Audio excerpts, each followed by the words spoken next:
Hello friends, இது சும்மா இருந்தால் பாருங்கள். இன்றைக்கி நம்ம சிக்கன் கிரேவி எப்படி பண்ணலான்னு பார்க்கலாம். 100 கிராம் சின்ன வெங்காயம், 100 கிராம் பெரிய வெங்காயம், 150 கிராம் தக்காளி எடுத்துக்கிட்டேன்.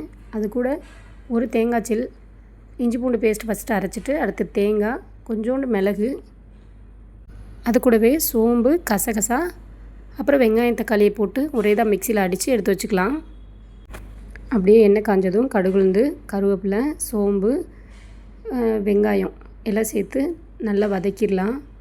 நல்லா செவந்த பின்னாடி 1/2 கிலோ சிக்கனை நல்லா வாஷ் பண்ணி எடுத்து வச்சுக்கலாம் முன்னாடியே. அதை அப்படியே போட்டு நல்லா சுருள வதக்கிடுங்க. எண்ணெயிலே நம்ம சிக்கன் போட்டு வதக்கும்போது அந்த கவுச்சி ஸ்மெல் இல்லாமல் இருக்கும். நல்லா சுருள வதக்கிக்கோங்க. வதக்கிட்டு லைட்டாக அப்பப்போ 2 நிமிஷம் மூடி போட்டு எடுங்க. அது கூட மஞ்சத்தூள், உப்பு சேர்த்து நல்லா கிளறிட்டு மறுபடியும் ஒரு மூடி போட்டு 5 நிமிஷம் கழித்து ஓப்பன் பண்ணால் இந்த மாதிரி வந்துடும்.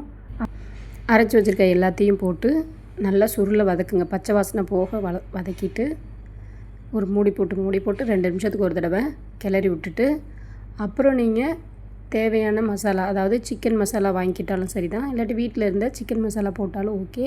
போட்டு நல்லா வதக்கிட்டு பச்சை வாசனை போன பின்னாடி நீங்கள் தண்ணி தேவையான அளவு ஊற்றிட்டு ஒரு 5 நிமிஷம் மூடி போட்டு கொதிக்க விட்டுருங்க. அப்போ உப்பு பார்த்துட்டு பத்தலைன்னா லைட்டாக சேர்த்துக்கோங்க. லாஸ்ட்டாக கொத்தமல்லி தழை போட்டு ஒரு 5 நிமிஷம் மூடி போட்டு வேக விட்டுருங்க. ஒரு கொதித்த பின்னாடி அவ்வளோதாங்க.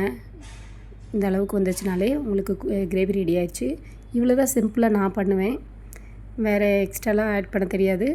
நீங்கள் தெரிஞ்சதுன்னா நீங்கள் ஏதாவது சொல்லுங்கள். அவ்வளோதாங்க. சுட சுட ஆவி பறக்க சாதம் ready, chicken gravy ready. Chicken 65 பண்ணோம், அதுவும் சேர்த்து வச்சு சாப்பிட்டாச்சு. நல்லா இருந்தது. நீங்களே ட்ரை பண்ணி பாருங்கள். தேங்க்யூ.